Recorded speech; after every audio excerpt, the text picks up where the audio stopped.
Okay, really quick video tonight.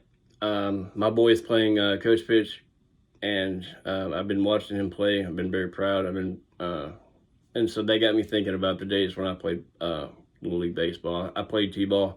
I never played coach pitch, but my first year playing real pitch was 9 and 10. I was 8 because I had a late birthday, so I played when I was 8 and 9. I played in 9 and 10. But anyway, when my 10-year-old year, we had just moved to this new town, and my dad was my coach. And the way they did it back then, and I'm going to give this kid credit before I tell you what he did.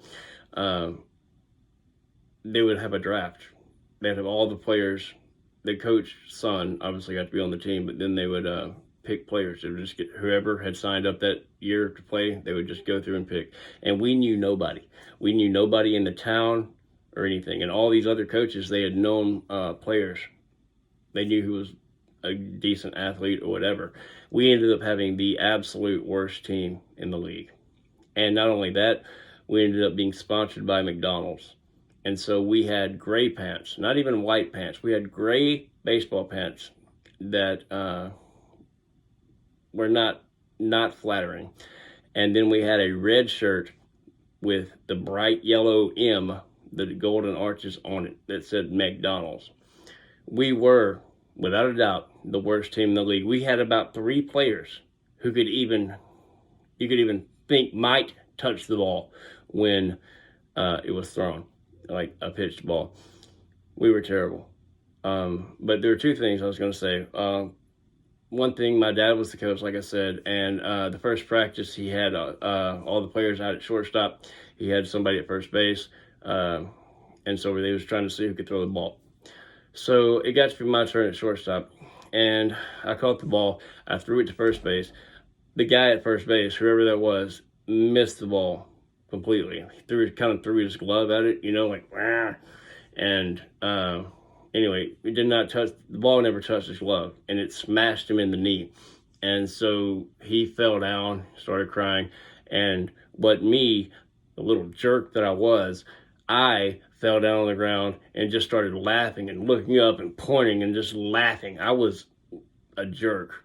That was being a total jerk to this kid who was over there crying because I hit him in the knee with the ball. And I'm sitting there rolling on the ground laughing, literally, like rolling around laughing at him. And I look up and I see my dad, and he jerks me up by the back of my shirt, and rightfully so. He pulls me up, sits me on my feet, and says, "You're going to get your butt whipped when you get home. Now I'm telling you, you better not ever do that again. Go over there, apologize, and you get your butt back over here and play baseball. Don't ever do that again." I said, okay. And so now I'm about to cry because I'm 9 years old. But I won't ever forget that. And he was right to do that. But that just shows you what kind of a team we had. We had a kid on our team. Now this kid, he ended up being he's the only person that I know personally who ever scored a perfect 36 on the ACT. ACT is like the SAT down here in the South. Most of the time you take an ACT rather than the SAT. Some of us take both of them. A 36 on the ACT is perfect score. Average score, I don't know, it's probably around 20, 21. I really don't know. I know that to get into like the universities down here, which typically go by the ACT, you have to, like Alabama, Auburn, Ole Miss, Mississippi State, LSU, Arkansas, I think you have to have an 18 even to get into school. Like to even be considered for enrollment, you have to have an 18, I think. Maybe it's 19, somewhere around there. I'm not going to tell you what I made on it. But this kid, he made a 36, perfect score. So he's he was, and I don't even know what he's doing now, but he was a very smart person. Regardless, the story I want to tell you quickly is we were playing, it was the second to last game of the year. This kid had not got on base the entire year. He had not got on base. He had not have a walk, not gotten hit, nothing. He had not touched a base as far as being a base runner the entire year. And so they pitched the ball, He hits a foul ball, goes over the first base dugout, over the fence, out of play. And that's important because I'm going to tell you why I told you about that later. But so he does that, foul ball. Next pitch, he swings. It hits him, it hits the bat and his fingers at the same time. And so it's a foul ball. Hits the bat, hits his finger. He swings at the ball, hits his fingers and the bat. So it's a strike. Now, he thinks since it hit his hand that he gets to go to first base. And so he is thrilled. He like drops the bat, goes on his way to first. He is so happy because he has not gotten on base the entire year. He gets halfway to first and the umpire says, no, come back. That's foul ball.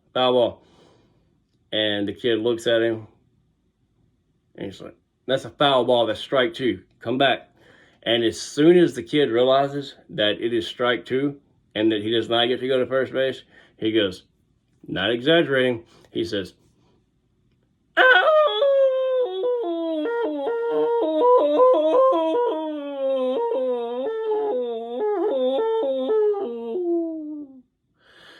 And starts holding his hand and just walks off the field. Walks off the field up to his mother. Sits with his mother. He's hurt. He can't play. And so they had to bring a new batter or whatever. He was devastated. But the thing is, he was fine walking down to first when he thought that he was going to get on base. As soon as he found out it was a strike, then I guess the pain kicked in somehow. And he howled like a wolf, like I just did. That's what he did, literally. So he sits up there with his mother for the rest of the game. I'm sure we lost the game. I really don't remember, but I'm sure that we did. Game's over.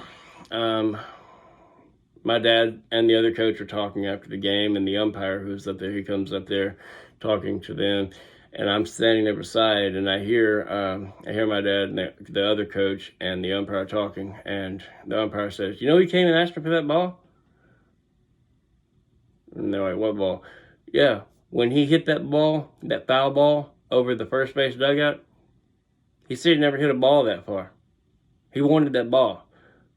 You know, like when you hit your first home run, sometimes you keep the ball, you'll go put it in your room.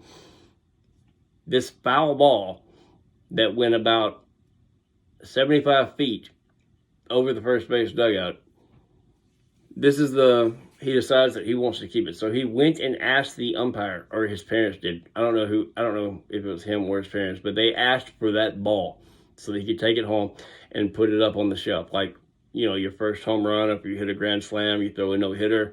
Like when I threw a no-hitter in high school, I kept that ball.